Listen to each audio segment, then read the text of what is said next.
This is your daily dose of all things royal. Oh, look. King Charles and Prince Harry are having secret peace talks. How original. They really think we're gullible enough to believe this just magically happened and Harry has changed his ways. Sure. But as I've been saying ever since Donald Trump won the election, this has become quite predictable. Mission failed, and now they're packaging it like some heartwarming family drama for the gullible and brainwashed. In all three articles, Meghan Markle's suddenly not the Duchess of Sussex anymore, just plain Meghan. That's not a mistake. This whole thing has been a PR campaign with the Sussex and the palace's fingerprints all over it. And the public is supposed to clap along like the last 7 years never happened? Well, I'm not buying it. And after this breakdown, you won't either.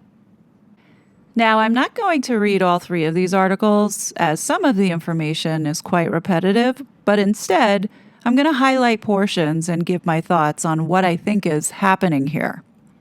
Let's get into the first glossy spread cover story that's being blasted all over the U.S. in Star Magazine's August 4th issue, headlined, King Charles and Prince Harry, Secret Peace Talks. Now, before you roll your eyes and toss this into the checkout aisle pile with those horoscopes, let me tell you something. These tabloids, as trashy as they may look, are some of the most strategic tools in shaping public opinion. And I think we all understand that. They're the pulpits of middle America's grocery store crowd, housewives, retirees, casual readers, just waiting in line.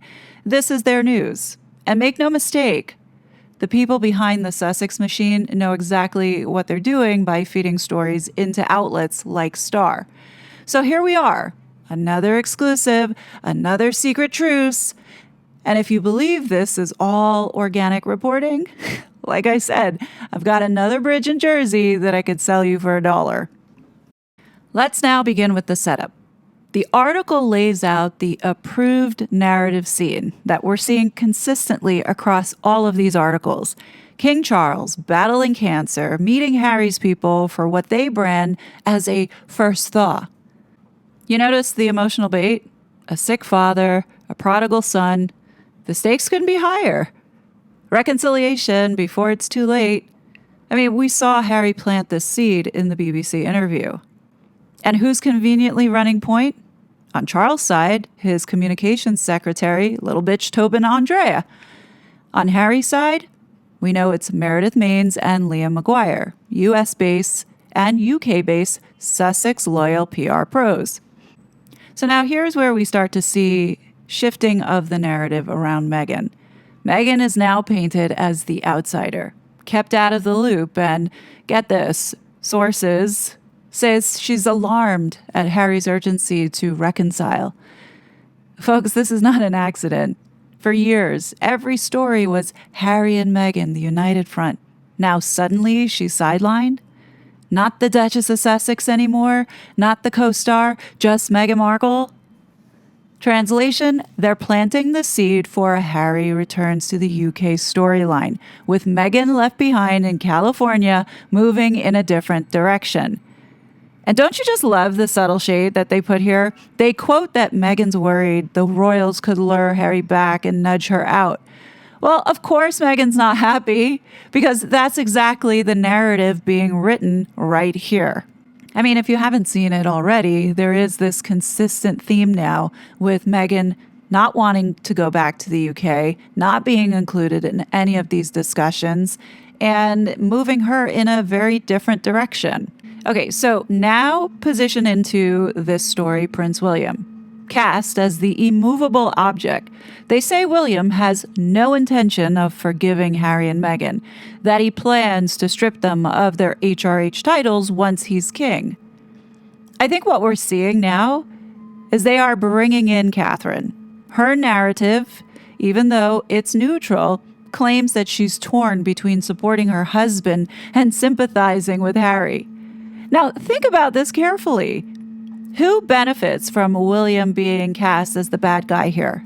Not Charles, not the palace. But Harry, because if Charles looks like the compassionate father trying to reconcile and William looks like the cold, unforgiving heir, Harry's image improves. He becomes the son desperate for peace, while his brother is, right now, temporarily, the stone-hearted holdout. We all know it's not going to be forever. We know how the palace machine works, and they can make or break somebody's image. They're not going to break William's image, but they're going to dent it a little bit in order to bring Harry back into the fold. Now, what I find really interesting here is the mention of William perhaps not knowing about this meeting taking place with Tobin and the Harkles PR. But royal commentator Richard Fitzwilliams had disagreed, telling an outlet that the king would never have made these moves without William's support and understanding. So what does that tell you? Like, I don't think Tobin would go off and meet with the Harkles, you know what I mean, if it was not discussed between the heir and the king. I truly don't. All of this of what we're seeing is classic PR misdirection. I mean, it literally keeps us from talking about the other stuff like Epstein and Andrew, Archwell Fugazi Public Charity, Harry involved with censorship in the United States. None of that stuff is being mentioned in any of these magazines. It's only this bullshit. If we go ahead and reflect back on the last 7 years, look at all the characters that have come in and out. Where's Omid Scobie? Meghan's unofficial mouthpiece. Nowhere to be seen. Where's Shouty Shola, who used to scream about race and royal cruelty every time there was a mic shoved in her face? Silent. Funny how, as soon as race baiting stopped being fashionable and the public grew fatigued, those voices evaporated. And yet, the Sussexes still managed to get glossy coverage in Star magazine. Almost as if the players have changed, but the playbook remains exactly the same. So this is what is being covered in the US. As far as I can see, this is classic repositioning. This article, with its tasteless and trashy soap opera headline, isn't about informing, it's about conditioning. Conditioning the public to see Meghan out of the picture. Conditioning us to sympathize with Harry as the dutiful son who just wants peace with his ailing father. Conditioning us to accept the idea of Harry being welcomed back into the fold.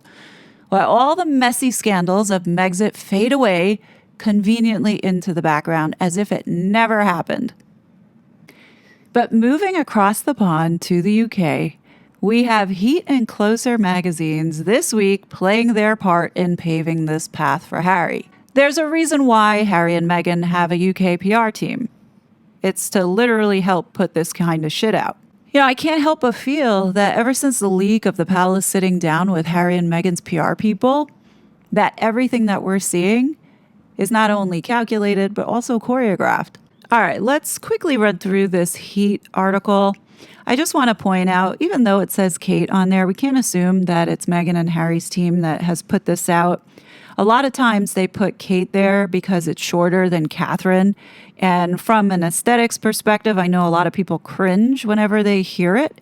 But I think for headlines and positioning, it just fits. So, you know, make what you want of it. I personally don't see it in this case for this article that Harry and Meghan are behind it. Now, out of respect to the princess, I will call her Catherine. But if I'm reading it off the page, know that I'm reading it because it says it this way to emphasize what they're trying to do here. So as you can see, the cover line screams, Kate, Meghan needs to say sorry. It's in big, bold, aggressive yellow text. It's meant to capture your eyes and to send a message. You see, the first photo is of Catherine in a pale pink dress, soft, maternal, very composed, in contrast to what we're seeing with Meghan here in white, looking slightly withdrawn, not her usual staged, rictus grin. She just appears somber, vulnerable, and I don't think that this is accidental. So what's the message that they're trying to send here? Catherine literally is framed as the injured party, which I think we all can agree there were so many attacks on her that, yeah, she truly is the victim in this situation, like the real life victim. the one who definitely deserves an apology. You see, this article claims that a glimmer of hope has emerged for a Harry Charles reconciliation. So, of course, consistent with the narrative and now weaving Catherine into it.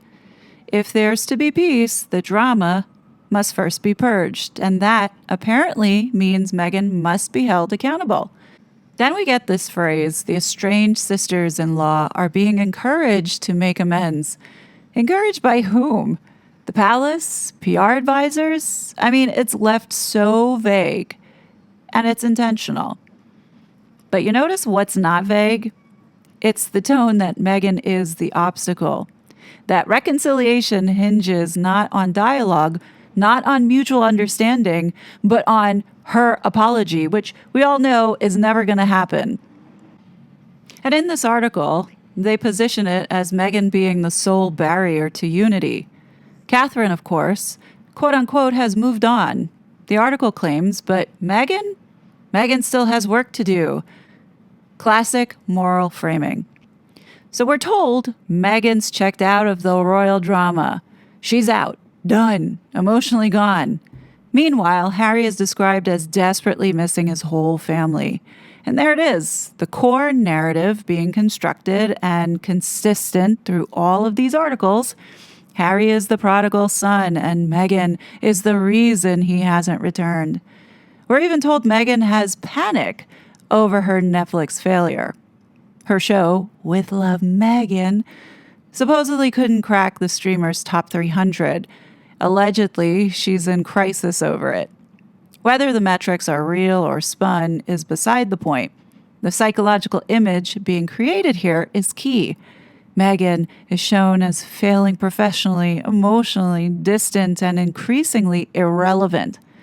Now ask yourself, what's the benefit of running this story in heat right now? It's not just gossip. This is optics management. These kinds of articles condition public opinion. They shape the environment for a narrative pivot. And this is what we are seeing right now. You know, I hate to say it, but this controlled takedown of Meghan Markle does not feel satisfying because at the height of Meghan's maliciousness, nothing happened. Nobody did anything. And now we're just going to quietly push her out. I think we all know deep down inside that we're never going to get an apology. They're never going to admit to what they were involved with unless they are pulled into court or pulled in front of Congress, which is what needs to happen, especially for the shit that they were doing in 2020 and then the attacks that were happening to all of us on social media. That is still ongoing at this point. So no, I'm not going to fucking forget about it. And I'm here to redirect everyone's attention back to that stuff, not this stuff. Which brings me now to the final tabloid article that I want to cover today from Closer magazine. Now, the reason why I want to spend a little more time looking at this particular article is because there is a shift in tone here that you can clearly see. This is coming from Meghan and her PR team. I mean, it's no secret that Harry and Meghan have separate PR teams. And what we saw with Star Magazine and Heat Magazine really did work hand in hand, conveying a consistent message that Harry wants to reconcile with his family. In this article, it says here, lonely Harry's panic over new movie deal. Sources tell Closer that the Sussexes are growing apart and could be set to focus on individual pursuits. Let's just take a moment and quickly decode this headline. It's not really about the movie deal. That's just a pretext. The subtext here is Harry is lost, disoriented, and Meghan is literally insulting him on a global stage. The article begins and says, despite recent reports that their lucrative contract with Netflix is dead and buried, sources tell Closer that Prince Harry and Meghan Markle may still continue working with the streaming platform on individual projects, but it is causing tension between them behind closed doors. Insiders say that Netflix has acquired 3 exciting future projects, with the Sussexes saying a lot is going on behind the scenes right now. There's a movie in development, a scripted TV series, and a brand new unscripted show coming. It's still early days, but it's exciting stuff. There's a lot of money being pumped into these projects with big names lined up to star in them. It looks like Meghan might head back in front of the camera. Now, here's the giveaway that this is coming from Meghan. Like, we have observed her long enough to know that she really does like to tell a fantasy story of everything just being so awesome and so great, and they have all this opportunity coming in at their feet, when in reality, they've got nothing. And this, she's just trying to make herself look like she's not a complete failure. But there's a sense that these deals are splitting Harry and Meghan in very different directions. While Meghan is pouring her energy into building a production empire in LA, hold on, wasn't Meghan last week building a wine empire, and then the week before that she was building a jam empire? My gosh, this is all getting so stupid. You know, I do feel embarrassment for anyone who believed or took Meghan serious in her as ever, whatever, failed lifestyle brand.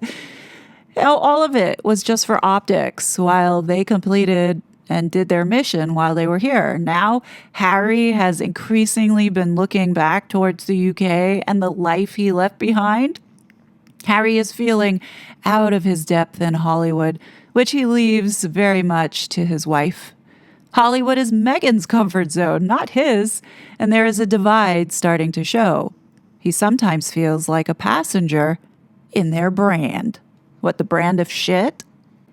A brand that's built off of lies and deceit? No, Harry, you're not just a passenger. You are a co-pilot in this stupid mess. New chapter. Meghan and Harry, who are parents to Archie and little Betty, signed a £100 million deal with Netflix in 2020, a move which was hailed as a new chapter for the couple shortly after they stepped down from being senior royals and moved to the US. Most recently, Meghan fronted lifestyle series With Love Meghan, and a second season, currently in the works, is expected to air later this year. Well, no, it's already filmed, and Netflix may or may not drop it now because Meghan's been such a failure. Anyway, their documentary, Harry and Meghan, was a success, but subsequent productions for the streaming company, including Harry's passion projects, Heart of Invictus, aka War Propaganda, and Polo, haven't quite matched up, failing to make the platform's top 300 most watched shows. Meanwhile, as former actress, Meghan has been concentrating on her as-ever whatever lifestyle brand. Harry, who has a military background, has been focused on philanthropic endeavors. He recently retraced his late mother's footsteps with a visit to the minefields in Angola and is working on his Invictus Games. Harry is used to supporting charities and conducting official duties. He's like a fish out of water at the moment, the insider adds. There are whispers that the couple will spend more time apart to focus on solo initiatives. Meghan is also tied up with production meetings while Harry's focus is more in the UK. Well, who are watching Archie and little Betty? I thought Meghan was busy doing school drop-offs. Meghan doesn't really want to get involved in anything to do with the royals. Harry has been hoping for a breakthrough in his relationship with his family and this intense focus on Hollywood, especially without Meghan by his side during key UK visits, risks driving a further wedge between them.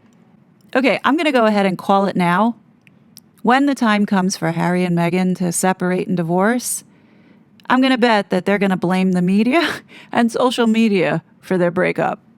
So apparently there are hopes that the fractured relationship between Charles and Harry could finally be resolved after senior aides for the pair were seen meeting for a peace summit in London this month. Now pay attention to how consistent they are with this narrative. A source said at the time, there's a long road ahead, but a channel of communication is now open for the first time in years. There was no formal agenda, just casual drinks. There were things both sides wanted to talk about. It came after Harry publicly spoke of his wish to make amends in the wake of his father's cancer battle. I would love a reconciliation with my family. I would like to get my father and brother back. he said in May, adding he has forgiven his family. There's no point continuing to fight anymore. I don't know how much longer my father has. And a source previously divulged to Closer, it breaks Charles's heart that he hasn't been able to build a relationship with Archie and little Betty. The hope is that Harry will bring the kids over to spend time with their grandfather. This isn't a matter that can continually be kicked down the road. Now, an insider says that Harry worries a renewed contract with Netflix could jeopardize any effort that's been made to improve relations with his family, and he isn't comfortable pursuing a Hollywood career as he continues to make amends. So according to this insider, Meghan, there's concern that the renewed Hollywood spotlight could complicate the progress Harry's been making with King Charles. Any perception that the Sussexes are still playing the fame game might not sit well with the royals. Harry knows it's a problem, so he's starting to distance himself from those types of projects. A clear separation between what Meghan focuses on and what he puts his weight behind. The pressure to succeed stateside has become immense. That, along with Harry's longing for reconciliation back home, is creating a growing strain between him and Meghan. In addition to this constant narrative of Harry wanting reconciliation, this other seed of Meghan not returning to the UK is also being planted. Not that people care, not that people want Meghan back in the UK. It's just being planted to condition us to, when the time comes, it's not going to be such a shock or disruption. I mean, honestly, I think for the United States, it's a little disappointing because we don't even want her because she's such a traitor to this country. But hey, at least you're going to get Harry back, which at this point is a good thing because he's caused too much damage here. But in any case, Meghan right now, she's being cast as a temporary mistake from what I see. The American phase, the Hollywood diversion that just didn't work out. And let's not forget the cruel irony here. All those years, the palace claimed Harry and Meghan were leaking to the press. Now it's the British press being used openly to launder this royal comeback. The Sussexes said they wanted to control their narrative. But that was then, this is now, and the narrative is being repossessed. So what do I think is coming next? Well, as I said before, expect more pieces painting Harry as troubled but trying to redeem himself and extend all these olive branches. Expect more reports of secret meetings with Charles's staff and maybe even potentially setting up for holidays with the family and bringing little Betty and Archie over. I mean, I see it going in that direction. And I do think that Meghan's going to fade into anonymity or she will fade into something else, but she will never be on the global stage the way that she was when she first joined the family. I mean, I think that's a blessing. She is literally the most hated woman on this planet. But anyway, don't be surprised if months from now, we're going to start seeing William thawing out, right? And all these stories about how Catherine brokered this so-called brother summit because it's coming. And they are rehabilitating and recasting Harry now into, someone who has seen the light and knows his true calling. I totally see this playing out this way. As I said last year, it would. But anyway, what do you guys think? What do you think of all this PR madness? Do you believe that there's any truth to this? Do you think that the two PR teams are working together? Do you think Harry's going to be coming back? Definitely leave your thoughts below. As always, I will be back with more content. But until then, please be safe, and I'll talk to you later. Bye! Such a fraud.